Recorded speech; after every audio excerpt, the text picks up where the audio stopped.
आपल्या देशाचे पंतप्रधान मोदींनी लोकसभेतून एक वक्तव्य केलं आणि त्यानंतर संपूर्ण भारतामध्ये खळबळ उडाली।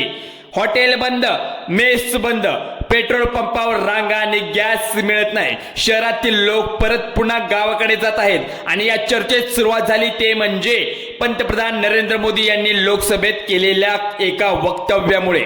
मोदींनी देशाला तयार राहण्याचा इशारा दिला होता। नेमकं काय चाललंय, परिस्थिती किती गंभीर आहे, खरंच लॉकडाऊन सारखी वेळ येऊ शकते का, हे सगळे या व्हिडिओच्या माध्यमातून आपण पाहणार आहोत। नरेंद्र मोदी लोकसभेत होते ही सध्या जगात सुरू असलेल्या युद्धामुळे आणि आंतरराष्ट्रीय परिस्थितीमुळे त्याचे परिणाम पुढील काही काळात जगभरात दिसत आहे। त्यामुळे भारताला त्याचा फटका बसू शकतो आणि भारतावर ही परिणाम होऊ शकतो। त्यामुळे देशाला तयार होण्याची गरज आहे असं मोदी सरकारने सांगितलंय। मोदींच्या त्या वक्तव्यानंतर देशभरात चर्चांना सुरुवात झाली। लोकांना कोरोना काळ आठवला आणि लोक स्थलांतर आठवलं, म्हणजेच शहराकडून गावाकडे जाण्याचा जो काळ होता तो आठवला। ऑफिसेस बंद पडले, कॉलेजेस बंद पडले, उद्योग धंदे, त्यामुळे लोकांमध्ये भीतीचं वातावरण तयार झालं आणि त्यामुळे लोकांना वाटू लागलं पुन्हा तशीच परिस्थिती होणार का। मोदींच्या वक्तव्यानंतर पेट्रोल पंपावर मोठ्या प्रमाणात परिणाम झाला। पेट्रोल पंपावर रांगा लागलेल्या आपल्याला पाहायला मिळाल्या। अनेक लोकांनी तर आपल्या टाक्या फुल केल्या। लोकांच्या घरात अतिरिक्त गॅस सिलेंडर मिळतो का याची चौकशी सुरू झाली आणि ATM च्या बाहेर तर रांगा लागल्या, कारण पैसा कधी आपल्या हातात येऊ शकतो कधी नाही। आता ATM बंद झाल्यामुळे तर पुढे परिणाम होईल का, अशा पद्धतीने आता परिस्थिती भाताबाहेर गेल्याचं आपल्याला दिसत आहे। कारण लोकांना वाटू लागलं की पुन्हा लॉकडाऊन होऊ शकतं। त्यानंतर सगळ्यात मोठी अडचण म्हणजे गॅस सिलेंडर टंचाई। महाराष्ट्र असू दे, अनेक भारतामध्ये काही ठिकाणी शहरामध्ये हॉटेलमध्ये मेसमध्ये दिसून येत आहे की काही गॅस सिलेंडर मिळत नाहीयेत। त्यामुळे चुली उणीव भाजली, म्हणजे चुली जुना काळ आठवला आपल्या इथं। आपण पाहिलं तर गावाकडचे दिवस आठवतात, पण यामध्ये गॅस सिलेंडरच्या किमती वाढल्या। 4000 ते 5000 पर्यंत गॅस सिलेंडर देऊ लागलेत माणसं। छोट्या मोठ्या मेस असू दे किंवा हॉटेल धारक असू दे, त्यांना व्यवसाय करणारा उघडच झालं। मेस वाल्या विद्यार्थ्यांनी तर लोकांना एकाच टाइमचं जेवण त्यांना आता बनवून खाल्लं घातलं आहे। म्हणजेच काय, आता मेस कुणी लावली असेल त्याला एकाच टाइमचं जेवण आता मिळत आहे, कारण मेस चालवणाऱ्यांना गॅस मिळत नव्हता। विद्यार्थ्यांना रिकामं पोट ठेवून राहण्याची वेळ आली, परंतु त्यामध्येही काही विद्यार्थी गावाचा रस्ता धरला आहे, कारण शहरात राहून जेवण माहीत नसेल तर राहायचं कसं, हा प्रश्न त्यांच्या समोर राहिला।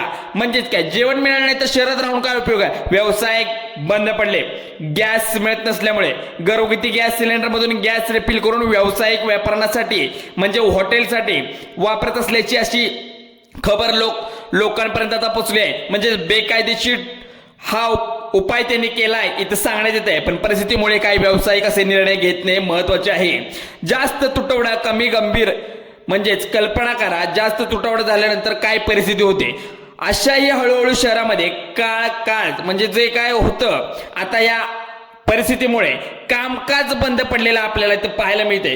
काही ठिकाणी आपण कोरोना काळ आठवड्या पद्धतीने भारत आपल्या गरजेपैकी मोठ्या प्रमाणात कच्चे तेल आणि गॅस परदेशातून आयात निर्यात करतो। विशेष आपण पाहिलं तर आखाती देशांमधून भारत मोठ्या प्रमाणात LPG गॅस येत असतो। हा गॅस सर्व समुद्र मार्गाने भारतात येत असतो आणि हा मार्ग जगातील सर्वात महत्त्वाच्या तेल वाहतुकीचा मार्गापैकी एक आहे। जर या भागात त्यांना वाटलं युद्ध वाढले, जहाजांची वाहतूक अडवली पाहिजे किंवा पुरवठा कमी झाला तर भारतात पेट्रोल असू दे, डिझेल असू दे किंवा गॅस असू दे तुटवडा निर्माण होऊ शकतो। यावेळी पेट्रोल डिझेल महाग होऊ शकतात, वाहतूक महाग होईल, भाजीपाला आणि धान्य महाग होईल, म्हणजेच महागाई मोठ्या प्रमाणावर वाढू शकते। आता आपण वाढत आहे हे सुद्धा पाहत आहोत। महागाई वाढली की सर्वसामान्यांचे बजेट बिघडते, खर्च वाढतो, इतर खर्च उद्योगाचा खर्च वाढतो, वाहतूक महाग होते, यामुळे सर्व वस्तू महाग होतात। जर महागाई खूप वाढली, इंधनाचा तुटवडा निर्माण झाला आणि वाहतूक व्यवस्था अडचणीत आली तर परिस्थिती हाताबाहेर जाऊ शकते। लॉकडाऊन सारखे निर्णय होण्याची शक्यता नाकारता येणार नाही, पण चर्चा तर सुरू झाली आहे। सूत्रांच्या माहितीनुसार सरकारकडून अधिकृतपणे लॉकडाऊन बाबत कोणतीही घोषणा करण्यात आलेली नाही, पण मोदींच्या वक्तव्यामुळे लोकांना संकटाची जाणीव करून देण्याचा प्रयत्न करण्यात आला आहे। सध्या सगळ्यात मोठे धागेदोरे सांगितले जात आहे ते म्हणजे महागाई, टंचाई असू दे, इंधन महाग झाले तर सर्व वस्तू महाग होतील. जर इंधनाचा तुटवडा निर्माण झाला तर वाहतूक थांबेल, पुरवठा थांबेल, उद्योग घटतील आणि या सगळ्याचा परिणाम अर्थव्यवस्थेवर होऊन जाईल. पहा, उद्योग बंद झाले तर रोजगार कमी होईल, रोजगार कमी झाले तर लोकांची खरेदी कमी होईल, खरेदी कमी झाली तर बाजारात परिणाम होऊ शकतो, संपूर्ण अर्थचक्र परिणाम होऊ शकतो. यामध्ये सर्वात मोठा फटका मध्यम वर्ग आणि गरीब वर्गाला, कारण महागाई वाढली की श्रीमंत माणूस निवांत राहू शकतो, पण गरीबाचा मध्यमवर्गीय माणसाचे बजेट पूर्णपणे बिघडून जाते. आपल्या सकाळच्या दिनक्रमापासून ते संध्याकाळी झोपेपर्यंत आपण पाहिलं तर आपल्या डोक्यात एकच विचार असतो, हे सगळं मॅनेज करायचं कसं. म्हणून सध्या परिस्थिती गंभीर आहे, पण आपण ही हाताळली पाहिजे. तर काळजी करण्यासारखी नक्कीच काही गरज नाही, पण घाबरायची पण गरज नाही आहे. पण कधी काय होईल हे सांगता येत नाही. पण या ठिकाणी असं सांगण्यात आले, अफवांवर विश्वास ठेवू नका, आंतरराष्ट्रीय परिस्थितीचा परिणाम भारतावर होऊ शकतो याची तरी जाणीव सर्वांना झाली. सर्वात महत्वाची गोष्ट म्हणजे पॅनिक होऊ नका, कारण पॅनिक झाला की लोक जास्त खरेदी करतात आणि साठा जास्त करतात. कृत्रिम टंचाई जाणवते साठा जास्त केल्यानंतर. कोरोना काळ आपण पाहिला असेल, लोकांनी गरजेपेक्षा जास्त वस्तू खरेदी केल्या आणि त्यामुळे बाजारात तुटवडा निर्माण झाला. पुढील काही महिन्यात खूप ज्या वस्तू होत्या, उद्योग परिस्थिती कमी बदलणे, पण आपण पाहिलं काही ठिकाणी ज्या वस्तू नको होत्या त्या सुद्धा महाग झाल्यात आणि ज्यांचा पुरवठा जास्त होता त्याचा पुरवठा कमी झाला.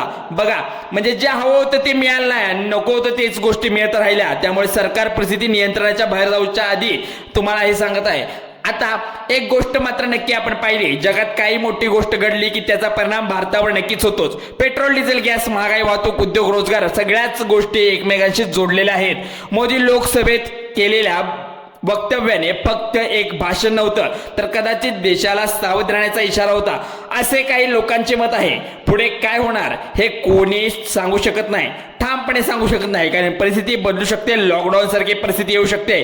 का गॅस टंचाईने पेट्रोल मागचा परिणाम किती होईल, लोकांनी घाबरून जास्त जाऊ नये यासाठी सरकारने आताच सांगितलंय.